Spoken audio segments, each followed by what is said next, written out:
Nagtaas na ang presyo ng ilang bulaklak sa Dangwa sa Maynila, ilang araw bago ang undas. At mula sa Dangwa, may live report si Lava Jover. Love! Ayan, magandang umaga po sa inyo. Maraming salamat. Ito mga kapuso, yung ating mga bulaklak ngayon ay talagang medyo marami-rami rin po yung kanilang dating. Pero siyempre pa, pinag-uusapan natin dyan, I'm sure nagbabudget din po yung ating mga magpupunta po at para dalawin ka nilang mga mahal sa buhay sa sementeryo. Ito po yung ilan sa mga bulaklak na talagang murang-mura. Ang tawag po nila dito sa hawak-hawak ko ay ang pambansang bulaklak ng Dangwa. Bakit to? Dahil daw po itong pinakamura, isa sa pinakamurang bulaklak dito na mabibili sa halagang minsan daw umaabot ng 20 hanggang or 10 hanggang 20 pesos lamang. Ang tawag po dito ay Astromeria, mga kapuso. Pero ang buhay naman po niya ay 2 araw lamang. So hindi siya pwedeng bilhin ng ngayon pa lang at dadalhin natin sa sementeryo. Ito naman pong hawak kong isa, ayan, na naman tawag daw po nila naman dito ay torchberry or yung tinatawag po nilang tropical, social, 'di ba? Ito naman po ay pwede nyo pong bilhin. Maski last week nyo pa binili, kayang-kaya pa po itong makarating hanggang dun sa inyong pupuntahan. Dahil ito po ay umaabot halos ng buwan, mga kapuso. Di ba?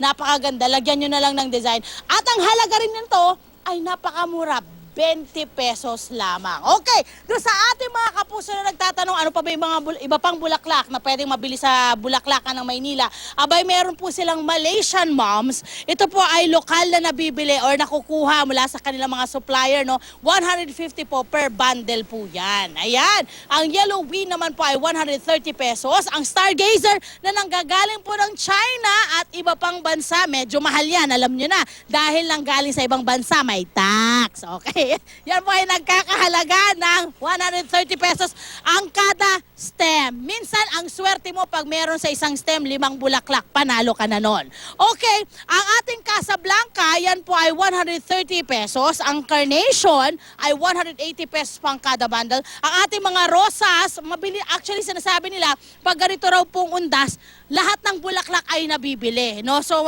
mabenta lahat ng klase ng bulaklak. Ang rosas po ay 150. Pero ito mga kapuso, alam ko medyo kinakabahan na kayo. Inaasahan ng araw po na magtataas ang presyo ng 30 to 50 pesos by October 28. Bukod po sa Baguio, kumukuha rin po yan ng mga bulaklak sa Bukidnon, Cebu, Davao at Silang Cavite sa may Tagaytay. Okay.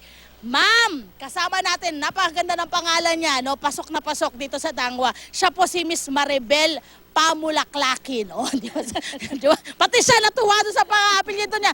May-ari po ng La Primera Flower Shop. Ma'am, kumusta po ang dating ng mga mamimili ngayon? Or kailan niyo po inaasahan na dadagsa yung mga mamimili ng bulaklak? Mga 28, ayan, pwede na. Marami na siyang mamimili rin. Okay. So, inaasahan ba nila na pwedeng magtaas ng presyo? I-expect na po nila? Oo, expect na talaga yun. Okay. Ayan, maraming salamat, Miss Maribel, mga kapuso.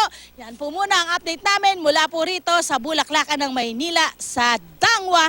Balik po muna dyan sa studio. Igan? Maraming salamat, Lava Jover.